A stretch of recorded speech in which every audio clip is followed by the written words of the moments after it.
La Bible dans Ésaïe chapitre 42.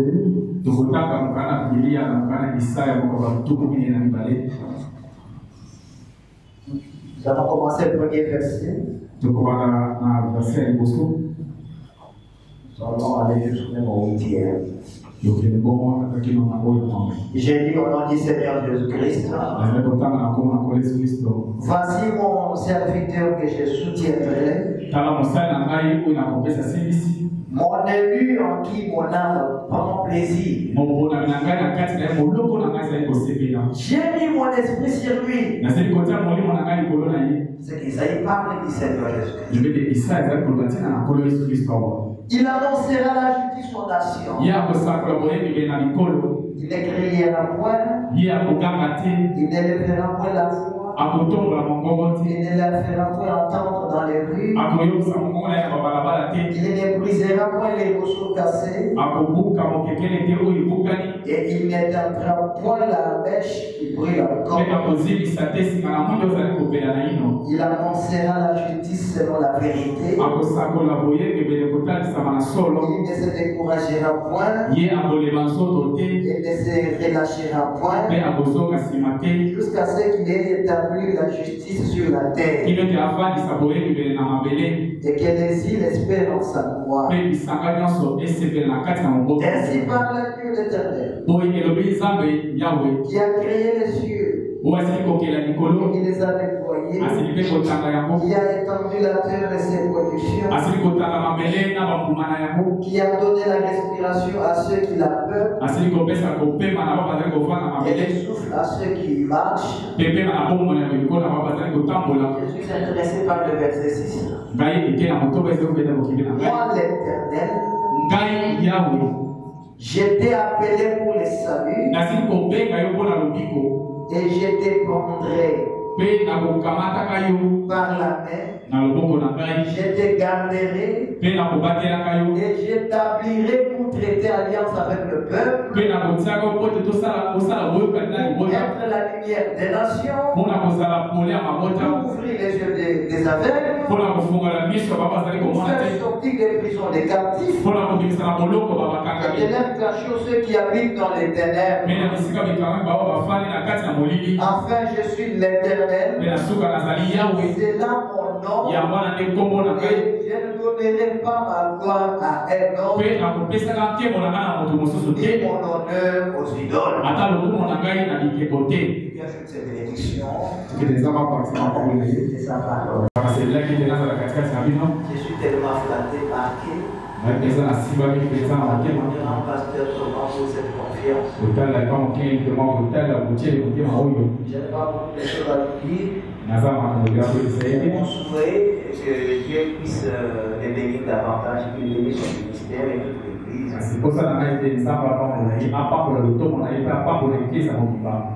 Depuis le mercredi, nous avons eu un thème que le prophète avait dit la lumière, allumer la lumière. C'est un grand thème.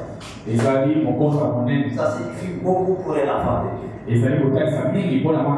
Quand j'ai médité sur ça, j'ai compris que nous ne sommes pas enfants de Dieu par notre vouloir. C'est qu'on ne se réveille pas le matin, on devient croyant du Seigneur Jésus. Il faut que la lumière ait d'abord frappé la sémence. Que la parole puisse produire la lumière. Pour que cette lumière soit vue. Pour que cette lumière puisse éclairer un peuple bien déterminé. Dans chaque âge, Dieu s'est toujours choisi un peuple bien déterminé, afin qu'un homme sur qui il devait compter, par cet homme-là, il éclaire un peuple. Il produit un peuple. Et ce peuple-là, prédestiné par lui, je veux croire en cet homme-là. Car ce n'était plus un homme qui devait le conduire. Dieu lui-même en train de conduire son peuple par un Dieu est en train de produire sa grâce souveraine à travers un homme. Dieu est en train de sauver son peuple par un homme. Là, ce n'est plus un homme, c'est Dieu dans l'homme. Comment c'est de le voir? Rejeter cet homme-là, c'est rejeter la parole, rejeter la lumière, rejeter le salut. C'est la frère Madame dit, ne regardez pas l'homme. Regardez Dieu dans l'homme. Vous comprendrez l'importance du salut. Si nous ne sommes pas nombreux, c'est parce que les gens n'ont pas encore compris juste ce soir que dans cet âge, Dieu a appelé un homme, il l'a utilisé par qui tout un peuple doit être éclairé. C'est ça. Si tu n'arrives pas à croire que dans cet âge, Dieu a pris la chair humaine, tu n'as pas compris le message. Voir le message, c'est voir d'abord un homme mortel. Que Dieu l'a appelé, Dieu l'a utilisé. Oh. Si tu n'arrives pas à croire cela, tu n'as pas compris le message. J'ai lu d'abord le prophète. Comme nous l'avons lu le mercredi, aucune vie ne peut paraître dans la lumière. Ça, nous sommes au paragraphe 30.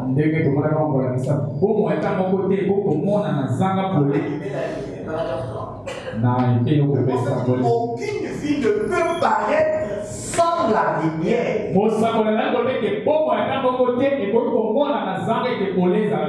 Si toi et moi nous avons la vie, la vie dont je parle, ce n'est pas la vie qui est couverte par ses corps. Non, je parle de la vie éternelle. Le gouvernement, c'est ça, c'est que le prophète fait allusion. Alors, c'est comme frère. Dieu peut te guérir ce soir. Et demain, mourir avec la même maladie pour laquelle tu as été déclaré guéri. Tu es guéri du cancer, demain tu meurs avec le sida. Là, c'est pour ses corps. La vie de ses corps. Que ses corps puissent te permettre de marcher, à vivre. Quand l'âme est guérie, elle est guérie pour l'éternité. Parce que beaucoup cherchent la guérison de ce corps. Et non la guérison de l'âme. Seigneur, guéris-nous. Oui, Dieu peut vous guérir. Il vous a déjà guéri. Il vous guérira. Mais si tu mourras toujours. Mais si ton âme est guérie, l'éternité, c'est pour la vie éternelle. À ce moment-là, si tu as cette révélation, il y aura beaucoup d'importance à l'âme. Aucune vie ne peut paraître sans la lumière. La lumière produit la vie. S'il n'y a pas la lumière, il n'y a pas la vie.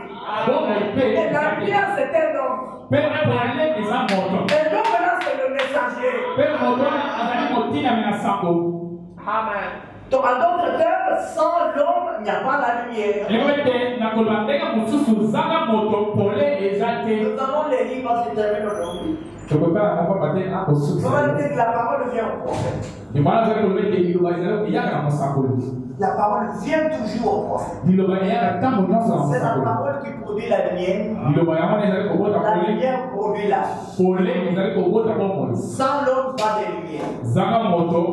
Et en conséquence, pas de vie. Donc, c'est-à-dire que tout celui qui n'est pas né dans Malachie 4 n'a pas la vie.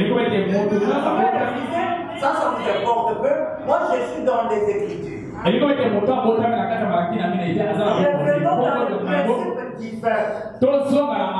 Quand Dieu a envoyé Moïse, tout celui qui ne l'avait pas cru ne pouvait pas quitter l'Égypte. Tout celui qui n'avait pas cru à Moïse ne pouvait pas quitter l'Égypte. Donc la condition qui avait été donnée à Moïse est de sauver le peuple d'Israël entre les mains des Égyptiens. C'était ça la principale condition.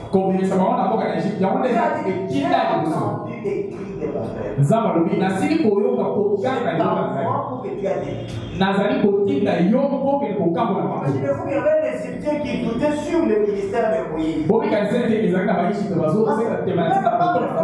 Ils ont quitté l'Égypte. Ils étaient sous une conduite. Ils ne se sont pas réveillés le matin comme ça en quittant les noms. Il y avait une conduite. Chaque enfant d'Israël devait immoler. Je ne sais pas en groupe ou en masse. Elle a mis son défaut. Chacun devait appliquer des sangs sur le linteau. Les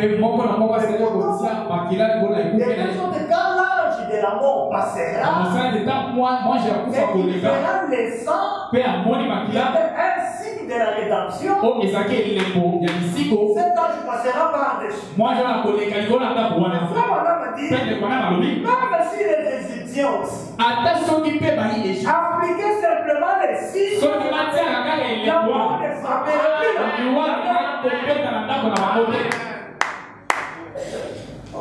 Vous savez, croire Moïse en ces temps-là, c'était croire Dieu. Respecter Moïse, c'était rejeter la colonne de feu. C'était la même colonne de feu qui visita Moïse. Accompagner les enfants d'Israël tout au long de la marche. Rejeter cette colonne de feu, rejeter le prophète, et en conséquence rejeter Dieu. Vous n'aurez jamais la vie. Donc, pour connaître ces thèmes, pour comprendre ces thèmes, il faut être dans l'âme avec eux. Pour la construction de mon cause, madame, c'est que vous avez des connus, vous allez pour piquer. C'est le prophète qui. Depuis quand on s'appelle la dans le verset, et nous ne pouvons pas vivre de la lumière d'hier. Vous ne pouvez pas vivre de la lumière avec Moïse. Parce qu'il dit que c'est le même Christ là. C'est la même colonne de feu. Il était dans l'éternité. Il est comme le gosse. Il est descendu, il visita Moïse, il lui a donné un message. Donc on dit que c'est le même Christ là qui est encore même dans Noé. Le même Christ là qui est dans Christ qui était aussi dans Paul. Même dans cet âge, c'est toujours le même Christ. Pas que le même Christ. Vous allez comprendre. C'est que Malachie 4, c'est le Seigneur Jésus-Christ. C'est toujours Jésus-Christ. Vous n'avez pas bien lu. Alléluia. C'est toujours Jésus-Christ. Identifié dans tous les âges. Ce n'est pas les problèmes de Balaam. C'est toujours Jésus le même hier, aujourd'hui et éternellement. Hier avec Moïse, aujourd'hui avec Malachie 4. Amen. Mais le monde a vu un homme impossible. En train de marcher, en train de dire aux gens, allumez la lumière. Et les gens me disent, va allumer cette lumière. C'était lui-même là. Christ va un homme allumant la lumière. Pour donner la vie au monde. Oh, que Dieu soit béni à jamais. Oh, nous ne sommes pas comme tout le monde. Nous avons reçu la révélation. Et c'est que nous sommes. Et c'est que nous serons. Là où nous sommes, là où nous étions. Dieu nous a tout révélé.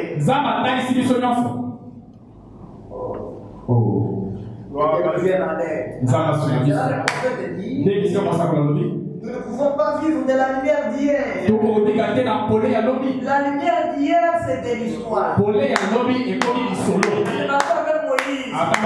Aujourd'hui là, est-ce que nous allons faire quitter les Congolais pour aller à l'Israël? Ça aura du sens. Nous allons traverser les Jourdains, est-ce que ça? Est-ce que si on amène un message là comme ça aujourd'hui? Construction une arche.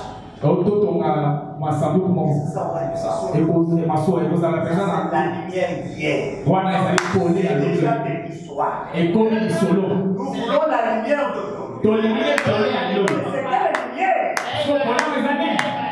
Nous allons écouter les explications du prophète. Le soleil que vous voyez ici.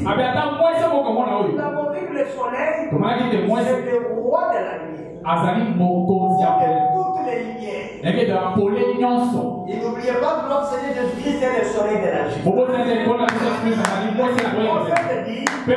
Le soleil qui a brillé hier n'est pas important aujourd'hui. Nous voulons voir le soleil d'aujourd'hui.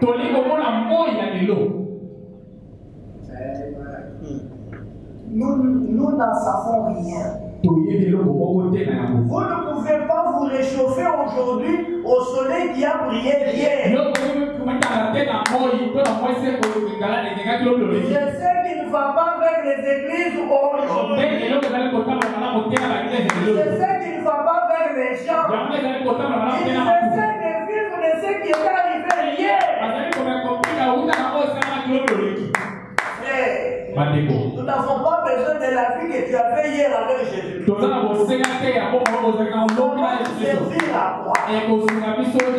voulons voir la même vie que tu as fait hier. L'accompagner aujourd'hui. Comment je sais? Quand j'avais vu ça, je comprenais mon expérience. Quelle est la vie que vous produisez maintenant? Ce qui compte dans la vie chrétienne, c'est pas ce que Dieu a fait avec nous hier. C'est important. Il a fait avec nous hier. C'est la fin qui compte. Si on a cette façon de voir les choses, chaque jour nous devions nous examiner. Il est temps que moi m'écrire. Aujourd'hui, si j'appelle toi, j'appelle toi demain.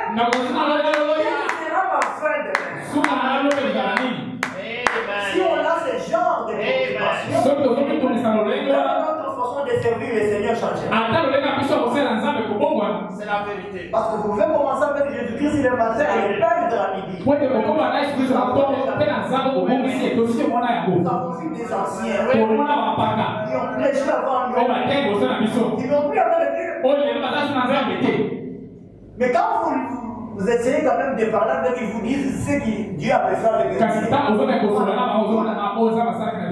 nous qui avons emmené les rebelles. Qui avons fait ça. Il n'y a pas de problème chez vous. Mais quand il dit de ces dieux-là pour nous devons être en train de rétrograder. Oui, frère, voilà me dit, quand vous rétrogradez, il permet à un mauvais esprit de vous augmenter. Et l'enfant de Dieu doit être vrai. Même s'il est convaincu qu'il a Dieu. Même si Dieu l'a élevé comme ça. Il ne pourra jamais se perdre. Il va dire, Seigneur, si c'est toi qui es dans la chose, que je sois humble, que tu ne me quittes jamais. Est-ce que tu nous jusqu'au nord? Tu peux te quitter ça, mais tu te rends compte. Oh, que Dieu soit béni. On a dit, vous ne pouvez pas vous réchauffer à un feu peint. Certainement pas, il n'a pas de chaleur en lui. Ce soleil qui hier n'a pas de chaleur en lui. Il nous donne un exemple très important. Mais prenez le soleil qui brille en août. Je suis au paragraphe 65. Prenez le soleil qui brille en août. Le mois passé était le mois d'août. Elle est sur les blés aujourd'hui.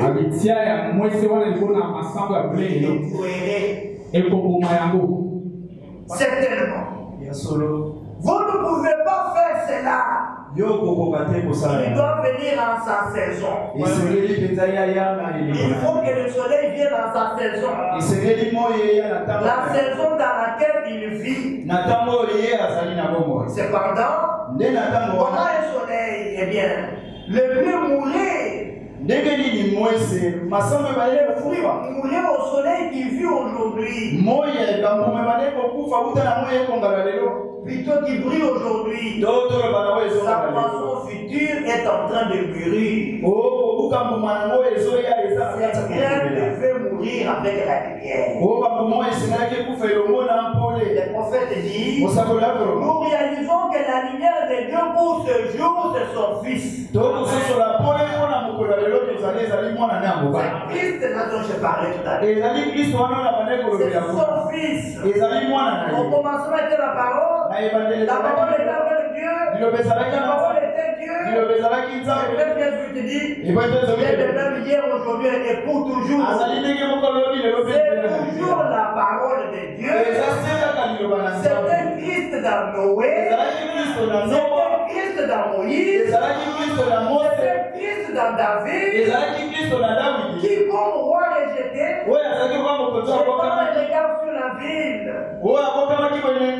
Là où 800 ans plus tard, Christ s'était populaire sur la ville.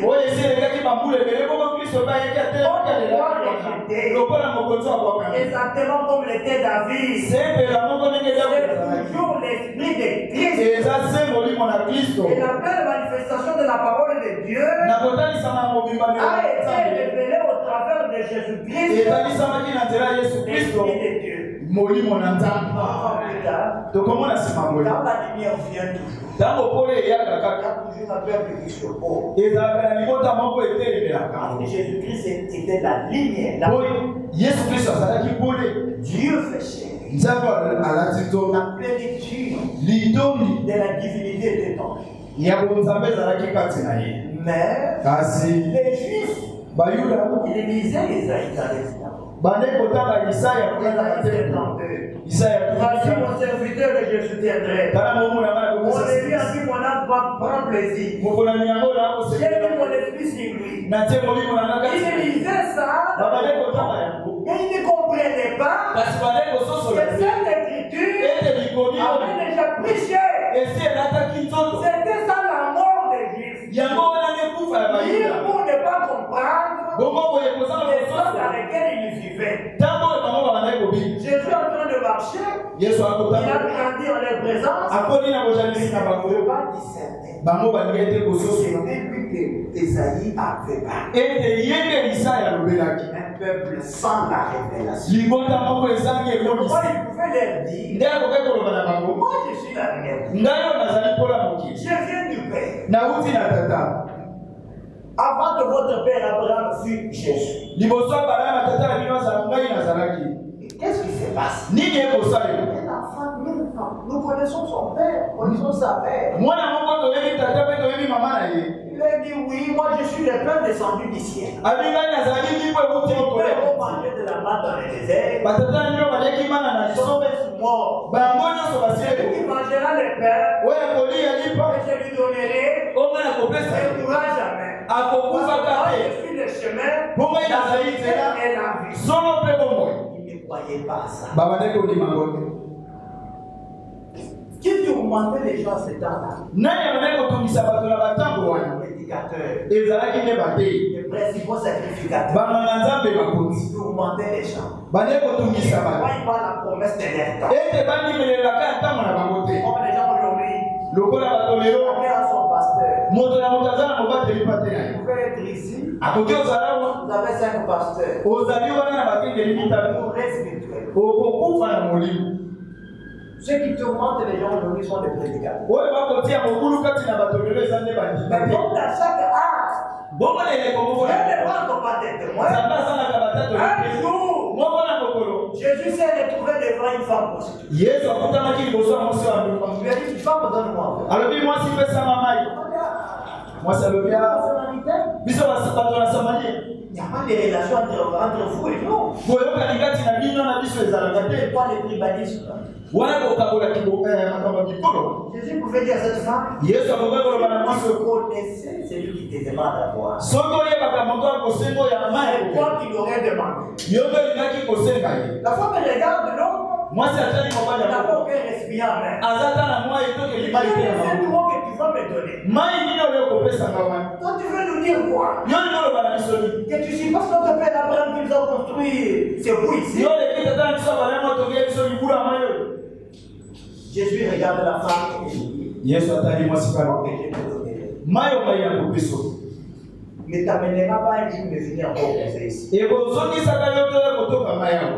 Quand tu boiras de cette eau, tu iras jusqu'à la vie éternelle. Donc la femme était la sémence. Quand j'aime la prédestination, tout le monde se comporte comme des gens sauvés aujourd'hui. Regardez à Canada, ici. Dans les églises, il y a beaucoup de désordre. C'est plein. C'est comme madame dit que les gens fuient les petites églises. Ils sont réfugiés dans les grandes églises. 20 000 croyants. 5 000 croyants. Pourquoi? C'est parce que les gens ne veulent pas aimer la lumière. Ils veulent aussi se cacher à l'église. Parce que nous avons toujours besoin d'une couverture. C'est la vérité aujourd'hui. Tout celui qui vit dans le péché, il a une couverture. Quand il a une citation, quand il va à l'église, quand il va aller y adorer sincèrement, il se couvrir de la méchanceté. Faites attention avec tous ces enfants que vous voyez là. Posez simplement la question, est-ce que la vie de Dieu est dans cette vie? Quelle est l'odeur que vous sentez? Parce que la femme de Dieu ne l'est pas par son témoignage. Parce que le témoignage de l'homme peut faillir. Moi je peux vous dire que tu es chrétien. C'est seulement ma façon de voir. Qu'est-ce que Dieu dit? Et la femme de Dieu aime le témoignage de Dieu. C'est plein. Parce que chacun ne fait pas manger de sa vie. J'ai pris dans une église, il y a 30 000 personnes. Le passé, je dois me visiter quelqu'un. Je fais ma vie, frère. Quand je pars à l'église, je dois me contrôler qui me connaît. Ça, c'est ma vie privée, n'entre pas. Mais moi, j'accepte d'être croyant. Dans ma vie privée, n'entre pas. Vous êtes heureux, mes frères. La raison pour laquelle vous ne regardez pas la masse. La masse des gens devant Dieu, ça ne compte pas. Ce qui compte pour Dieu, c'est ton salut. Le salut est une affaire individuelle. Entre le Dieu Tout-Puissant et l'homme, à travers Jésus-Christ, notre Seigneur. Même ton mari. Parce que il y a le contrôle sur le corps de ton mari. Mais pas sur son âme. Si c'est le sang, mon frère, il y a le contrôle sur le corps de ton mari. Mais il n'a pas le contrôle sur son âme. C'est le Saint-Esprit seul qui peut contrôler son âme. En venant à l'église, il y a ses sentiments. C'est ça les sentiments. Quand vous dites que chasseurs venez chez nous à Canada, la question que les gens ont toujours demandé, montre-moi une grande église à Canada. Pourquoi les gens toujours cette tendance? Montre-moi une grande église.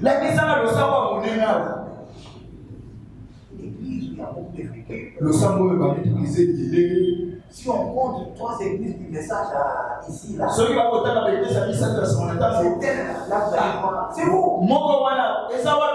Il ne peut pas accepter qu'il vienne adorer ici. Il voit le nombre de personnes. La grandeur, ce n'est pas dans les nombres.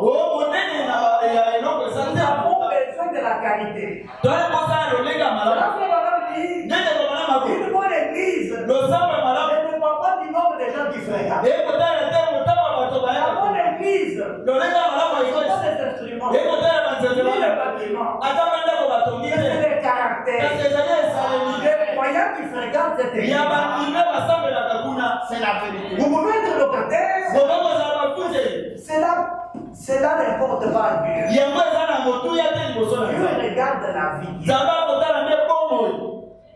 Mais cette vie viendra comme s'il n'y a pas une bonne parole. Il ne veut pas qu'on allume la lumière. Les gens qui vivent dans la lumière, ils n'ont pas de vie privée. Si vous voulez avoir votre vie privée, cherchez votre lumière. Ici, nous n'avons pas de vie privée. Nous sommes dans la lumière.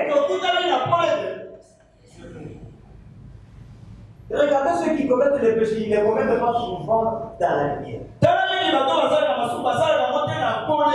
C'est pourquoi on appelle le boîte de nuit. Donc c'est-à-dire si vous allez pendant la journée, dans cette boîte-là il fait noir. Pourquoi il fait noir? C'est parce que les gens veulent se cacher. Comme Adam, comme Adam.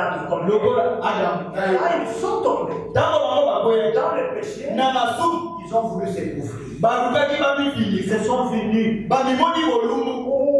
Qu'est-ce que nous avons fait? Ils se sont précipités. Prendre les feuilles de figuier. Ils se sont couverts. Sachant qu'avec les feuilles de figuier, ils peuvent se tenir dans la présence de Dieu. Madame dit, cela n'a pas marché. Cela n'a pas fonctionné. Les feuilles de figuier ne peuvent pas permettre à l'homme de se tenir dans la présence de Dieu. Quand je lâche le jardin, où es-tu? C'est pas parce que Dieu ne connaissait pas là où se trouvait. Il connaît toutes choses. S'il l'a cherché comme ça, comme un homme, c'est parce qu'il ne l'avait pas trouvé là où Adam s'est trouvé. Dieu avait laissé Adam dans les jardins. En d'autres termes, dans la parole. Il ne trouve pas. Il était déjà en côté. Et qui l'avait chassé? Qui l'avait chassé? De lui-même. Oui, quand tu es dans les péchés, tu ne porteras pas la parole. Tu ne porteras pas le soleil de ton pays. Parce que tout doit être clair. Vous pouvez changer les églises comme vous voulez. Ça n'apportera aucun changement dans les églises. Changez plutôt votre nature.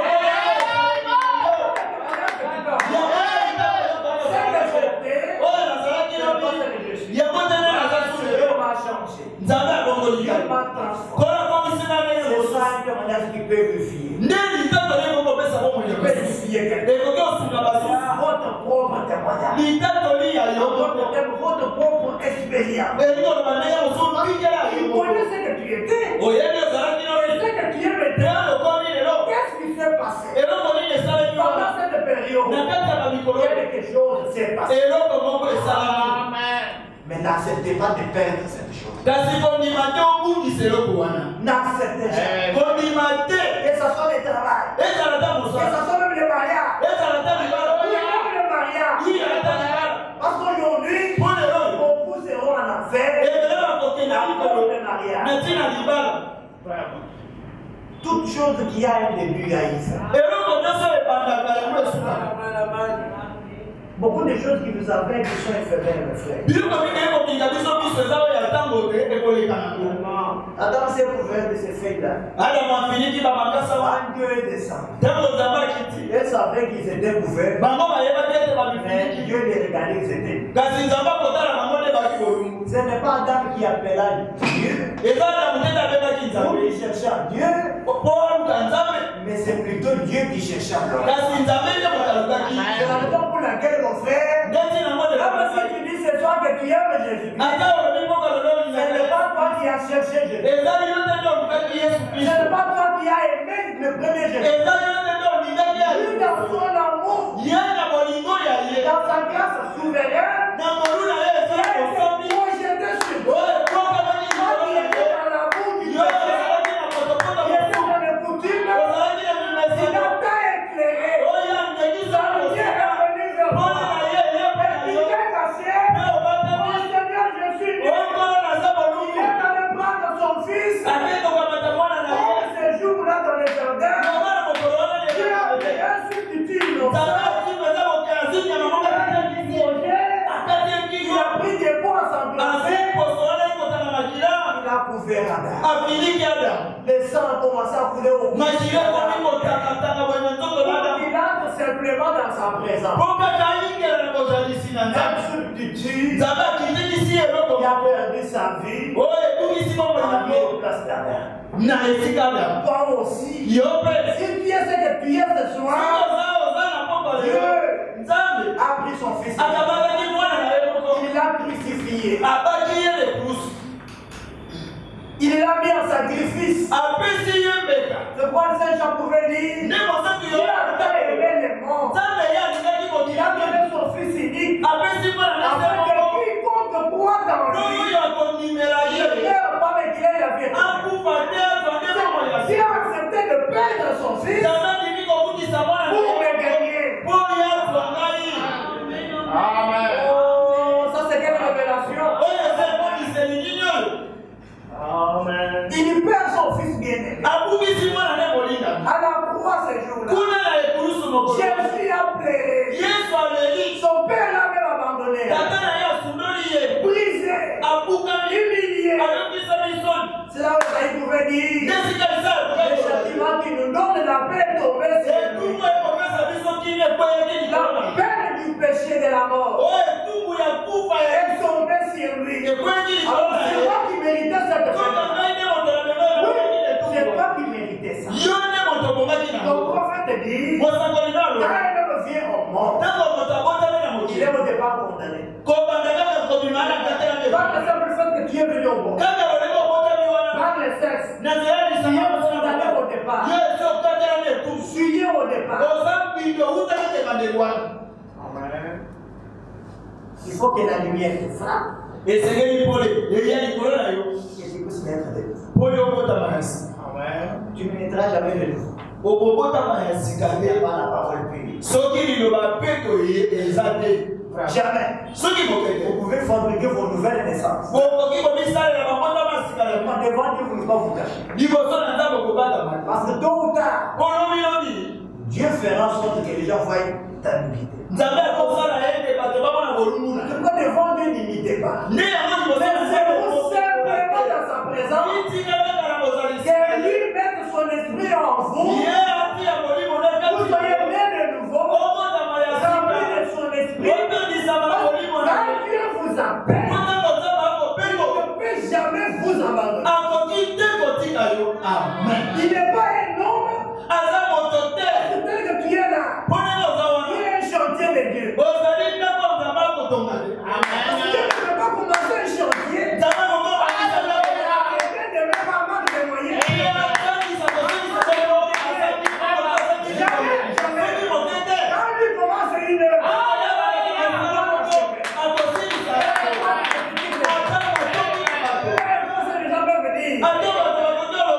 il t'appelle.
Vraiment.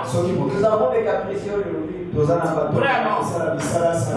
Il va vous poser des questions. Est-ce qu'il comprend ce qu'il fait? Il a même déjà croisé ses soleils de la justice. Vraiment. De la mondanité.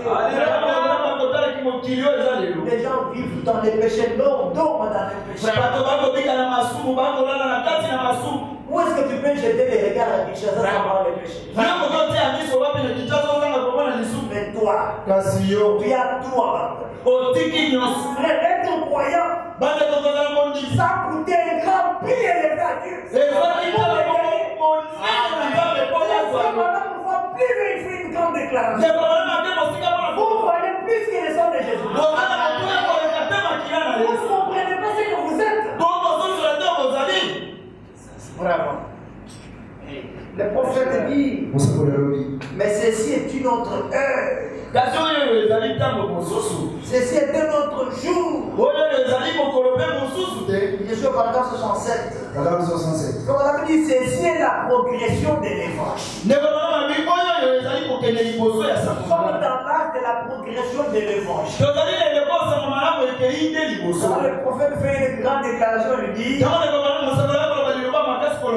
nous n'avons pas besoin à ce jour de petits sermons prêchés par de petits prédicateurs, de petits peuples.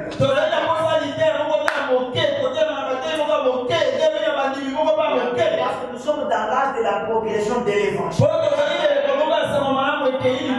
Il atteint sa maturité. Est-ce que nous ne pouvons pas vivre de ce que Luther a dit, Wesley a dit? Nous vivons dans la lumière qui a été annoncée pour ce jour ici. Dans le 7e âge de l'église, croyez-vous cela? Pas dans le 3e ou 4e âge de l'église.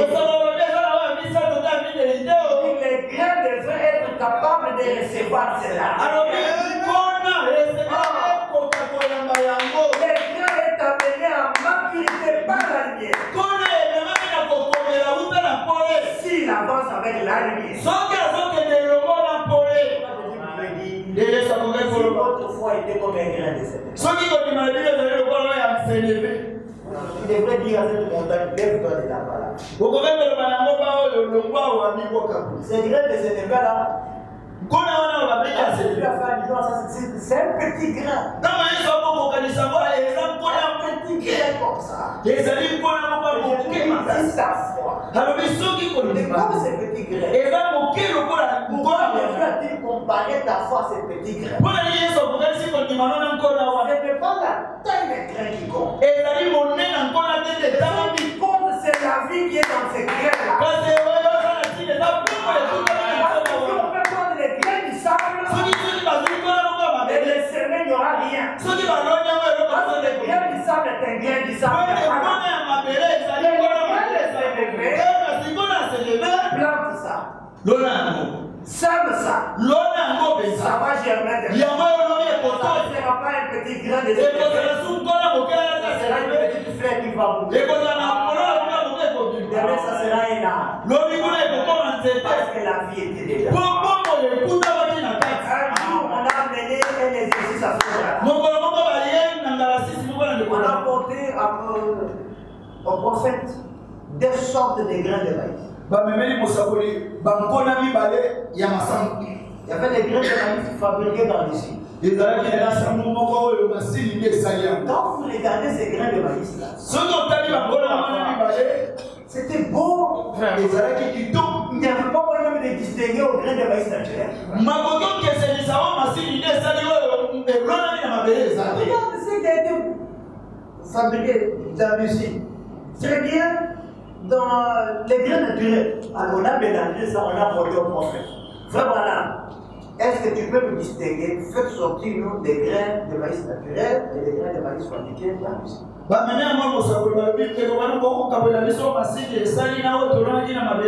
Quel exercice? Il regarde, il dit tout était qui date. Les croyants restent aujourd'hui bien habillés les sœurs chaque dimanche. Tout le monde a une église au coin. Avec la Bible, amen. Je suis croyant ça, il n'y a pas de problème. Les croyants, je ne sais pas des Zoé. Les premiers nés d'Abel. Les essais de cela. On peut le mettre tous dans la rue. Alors on peut nous dire qui a les Saint-Esprit. C'est ça les esprits qu'on a fait aussi sur nos prophètes. Les prophètes regardent les grains de maïs. Il ne veut pas envoyer des élections. Alors il dit nous allons servir ça. Tous on va servir. C'est ça le véritable pour connaître, pour savoir la différence entre le maïs naturel et le maïs fabriqué dans les îles. Dans la terre. Quand on a mis dans la semaine, 2 jours, 3 jours, 4 jours plus tard, le maïs fabriqué dans les îles ont pourri dans la terre. Et les grains de maïs naturels n'ont jamais. On dirait que la vie était dans les grains. Si je vous disais dans vous, vous ne mourrez jamais. Si vous êtes né de nouveau, vous êtes une créature éternelle. Vous ne mourrez jamais. Oh, ça va devenir difficile. Oui. Parce que c'est qui meurt. C'est ses corps. C'est pas la vie dans les corps. Parce que l'homme, c'est là. Ce n'est pas ce corps. Quel est l'état de votre âme? Est-ce que tu sens le désir d'être plus près de lui? Vraiment, tu sens ce désir.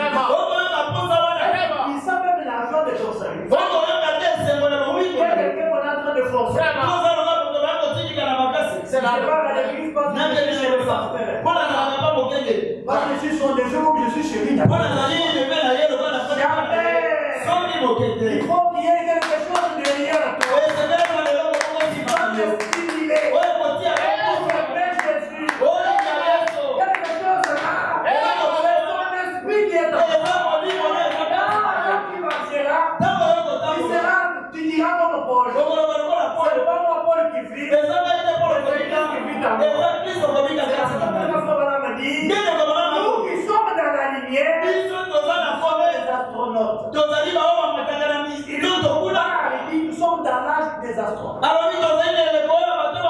Nous allons dans le firmament. Nous sommes dans la capacité de l'avion.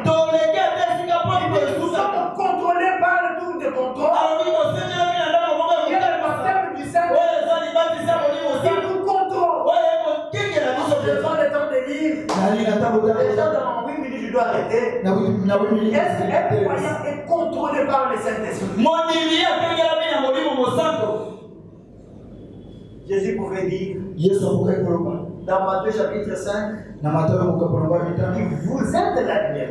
Lui étant la lumière. Il nous dit, vous aussi. Vous êtes la lumière du monde. Une ville située sur la montagne. La Bible dit ne peut être cachée. On n'allume pas une lampe pour la mettre en dessous, pour la mettre sous le manteau. On la met sur le chandelier et éclaire tous ceux qui sont dans la maison. Que votre lumière luise ainsi devant les gens, afin qu'ils voient vos bonnes œuvres et glorifient votre Père qui est dans les cieux. C'est là frère Balaam dit pour terminer. Un enfant de Dieu, c'est un astronaute. Qu'est-ce qui est dans la lumière de son jour? Vous êtes Malachie 4 marchands. Malachie 4 chien. Vous pouvez aussi le pouvoir. Vous êtes aussi les messagers de ces messages. Pourquoi vous n'êtes pas la lumière? Le prophète nous amène plus loin. Jésus, notre maître, est appelé Messie. C'est qui veut dire le roi. Nous aussi. Si son esprit est en nous, nous sommes aussi des messiens. Nous sommes aussi des dieux en miniature. Nous sommes criés doublement. En train de marcher sur la terre. Avec lui dans les lieux saints. Le message du temps de la fin. Je vais lire. On dit des ministères, qu'est-ce que c'est?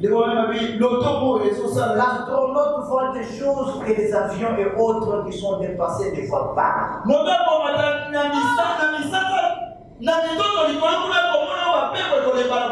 Voyez le message aujourd'hui, on ne sait pas l'identifier avec les mots. Il dégage une mauvaise odeur. Une fille qui dégage des porteurs. Il y a des voleurs chez lui. C'est trop aujourd'hui. Vraiment. Est-ce que le pasteur peut te faire confiance? Te donner l'argent pour aller faire le commerce et revenir faire un rapport. Le même jour qu'il osera faire ça sur toi. Tu vas même quitter nous à l'église. À qui faire confiance aujourd'hui? Les voleurs, que ce soit même parmi les prédicateurs. Vraiment.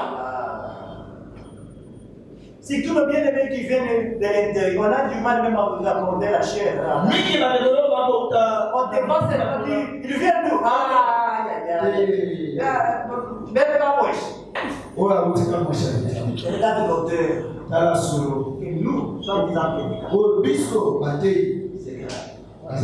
Parfois nous condamnons ces pasteurs, ils sont égoïstes, non? Si vous la vie doit sortir. Vous prêchez, c'est transmettre la vie. Transmettre ce que vous avez. Ce que vous avez, c'est ce que vous donnez aux autres. Vous êtes escrocs, voleurs, menteurs. Surtout chez nous, là, nous sommes dans les ténèbres, frère. Quel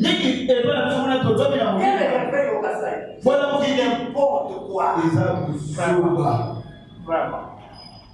Des femmes tombent avec des prédicateurs sous des conduites soi-disant traînées. Des fausses prophéties qui séparent les couples. Il y a des divorces.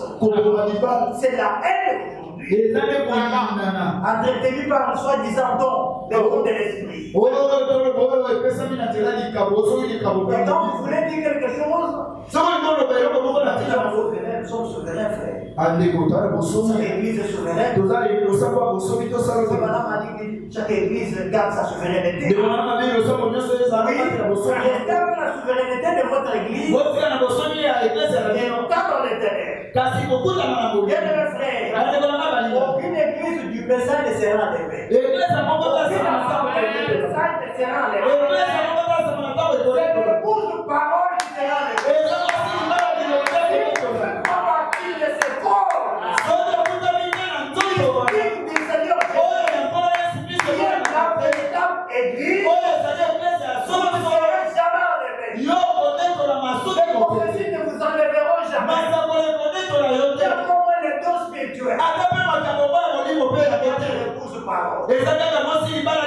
Baptisé dans l'école. Si vous ne faites pas partie de ces corps-là, vous ne serez jamais enlevés. Dieu ne change pas ses pensées au sujet de sa parole. Nous sommes dans quel jour? Bien aimé, ce n'est pas pour hier. Regardez notre rêve de la Odyssée. Il y a un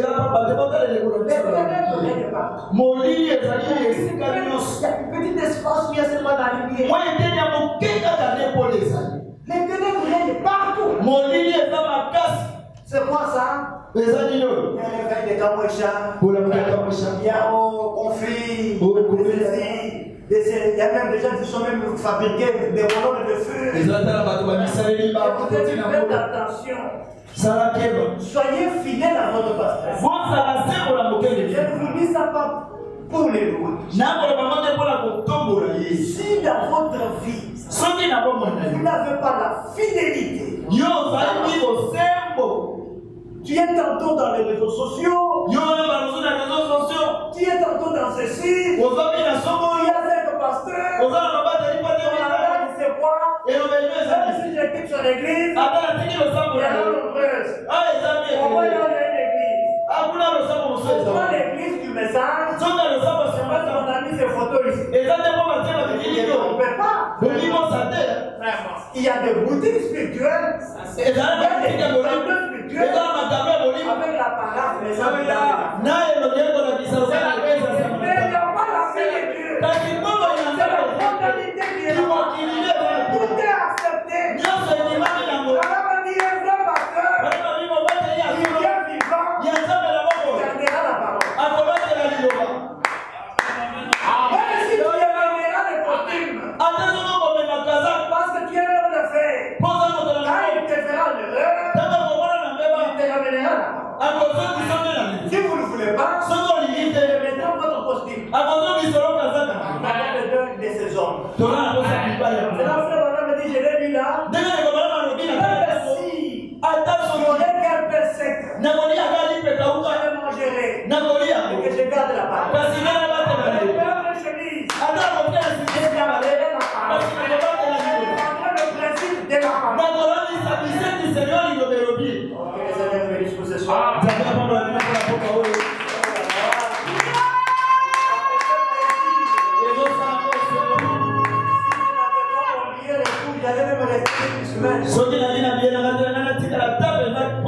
Je remercie infiniment le grand pasteur pour la confiance, pour sa chair.